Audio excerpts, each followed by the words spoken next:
आम आदमी से लेके बिजनेसमैन तक इस निगरान हुकूमत में क्या कुछ मुतमईन हैं, या कि जूं का तू हैं वो 14-16 महीने की गवर्नमेंट, या चेयरमैन पीटीआई की गवर्नमेंट, या आज काकड़ की गवर्नमेंट, सब एक जैसा ही चल रहा है? किसी में कोई हिम्मत नहीं है, जरूरत नहीं है कोई बाहर से इन्वेस्टमेंट ला सके, आम आदमी का भला हो? देखिए, अब केयर टेकर गवर्नमेंट से तो आप क्या उम्मीद रखेंगे, लेकिन फिर भी अगर आप देखें जो 16 महीने की हुकूमत रही है उससे तो थोड़ी बेहतर है, उससे तो थोड़ा बेहतर है, काफ़ी हद तक उससे बेहतर है। यानी अगर कंपैरिजन करें तो उनसे बेहतर है। अखराजात इनके थोड़े कम हैं, उनके बहुत ज़्यादा थे। 14 पार्टियां थी और रोज़ कुछ ना कुछ प्रॉब्लम चल रहा था, लेकिन जो हालात इतने ख़राब 16 महीने में हुए थे, ऐसे हालात तो अभी नहीं है, उससे तो काफ़ी बेहतर है। यानी उससे तो हमको हर चीज़ में बेहतरी नज़र आ रही है। उससे यूँ नहीं बोला बहुत अच्छा हो गया, जो 16 महीने थे वो तो बहुत ख़राब गए थे ना। उन 16 महीने से तो मुझे लगता है इनकी कारकर्दगी अगर उससे कंपेयर करें तो उससे बेहतर है। निगरान हुकूमत उनसे बेहतर। और ये जिस मकसद के लिए केयर टेकर हुकूमत आई है वो मकसद पूरा करने में ये कामयाब होंगे? इलेक्शन करवा लेंगे, और वो भी वो इलेक्शन के जिसमें किसी को शिकायत ना हो? देखिए, शिकायत तो रहेगी, इलेक्शन आप कैसे भी करवा लें पाकिस्तान में, वो तो जो हारने वाला है वो तो यही कहेगा कि मेरे साथ धांधली भी, और अभी से नहीं, शुरू से यही होता है। अब इलेक्शन वो कब करवाते हैं, किस तरह करवाएंगे, वो तो बात की बात है, लेकिन ये जो आप कह रहे हैं वो तो 100% आप अभी करवा लो या बाद में कराओ, उस पर यानी सवाल या निशान तो आएगा। कोई नहीं मानेगा, ये हमेशा होता है, हर इलेक्शन को कोई मानता है, नहीं मानता।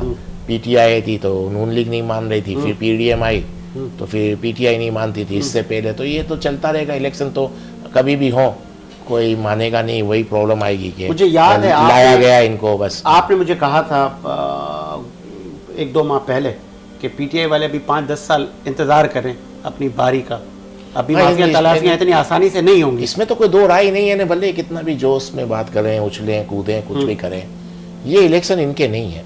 अच्छा, हाँ, ये 5 साल ये सिलेक्शन होंगे, ये इलेक्शन नहीं होंगे, ये कहना चाह रहे हैं आप। क्लियर करें ना सर, अधूरी बात ना करें ना। क्लियर आप क्लियर कहेंगे सिलेक्शन नहीं, इलेक्शन नहीं है। देखें, ये सिलेक्शन है, मैं आपकी बात मान लेता हूँ, फिर आप मेरी बात उस सिलेक्शन में आप नहीं है, इस सिलेक्शन में आप नहीं है, लेकिन इससे पहले जो सिलेक्शन हुई थी 2018 में, उसमें आप थे।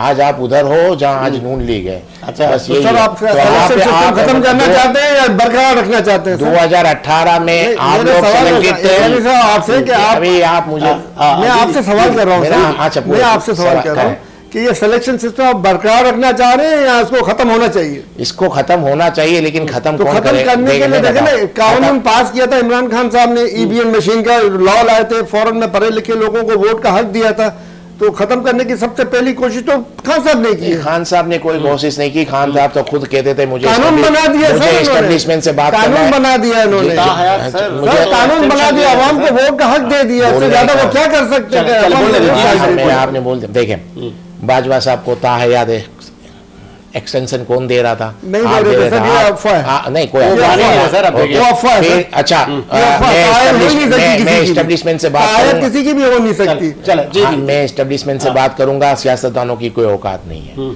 ये आपने मतलब सियासतदानों को सबसे ज्यादा जो कमजोर किया गया है वो पीटीआई ने खुद किया है। पीटीआई ने सियासतदानों को कमजोर किया, कभी उनको देखें बात करने के लिए तैयार नहीं थे। ये चोर हैं, डाकू हैं, मैं इनसे बात नहीं करूंगा, मैं एस्टेब्लिशमेंट से बात करूंगा। ये अभी की तो बात नहीं है, ये जब से गवर्नमेंट में आए यही बात कर रहे थे, ये चोर हैं, डाकू हैं, मुझे इनसे बात नहीं करनी, मुझे इनके साथ पार्लियामेंट में नहीं बैठना। जब तहरीक अदम एतमाद पास हो गई तो अगर आप डेमोक्रेसी पे बिलीव रखते तो आपको बैठ जाना था, आप उस वक्त भी बैठे नहीं और चले गए, फिर असेंबलियां तोड़ दी। तो मकसद कहने का ये है कि खान साहब का मसला ये था, हाँ, खान साहब की सोच ये थी कि बस मुझे एस्टेब्लिशमेंट को खुश रखना है, इनके साथ चलना है, इनकी कोई औकात नहीं है। सियासतदानों को जितना कमजोर, मुझे जहां तक मैं जितनी हिस्ट्री देखता हूँ, जितना कमजोर अगर किसी सियासतदान ने किया है तो खान साहब है। खान साहब ने पाकिस्तान की पॉलिटिशियन को बिल्कुल खत्म करके रख दिया। आज ऐसे हालात हैं इन सियासतदानों के, इसमें खान साहब भी आ गए, नवाज शरीफ भी आ गए और सब पार्टियां आ गई। आज ये इतनी कमजोर पोजीशन पॉलिटिशियन की कभी नहीं रही पाकिस्तान में। आज इनका किसी का वोट बैंक ही नहीं है, जिनका वोट बैंक है उनके ऊपर 9 मई लग गया है। अच्छा, वो अंदर है, उनका वोट बैंक अंदर रह गया।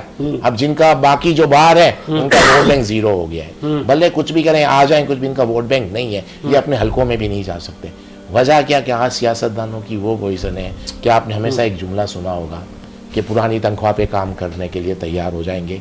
मुझे लगता है ये अब आधी तनख्वाह पे काम करेंगे जितने पॉलिटिशियन हैं, जिनका इतना कमजोर हालात हो आगे बढ़ाते हैं, साथ के लिए भाई साहब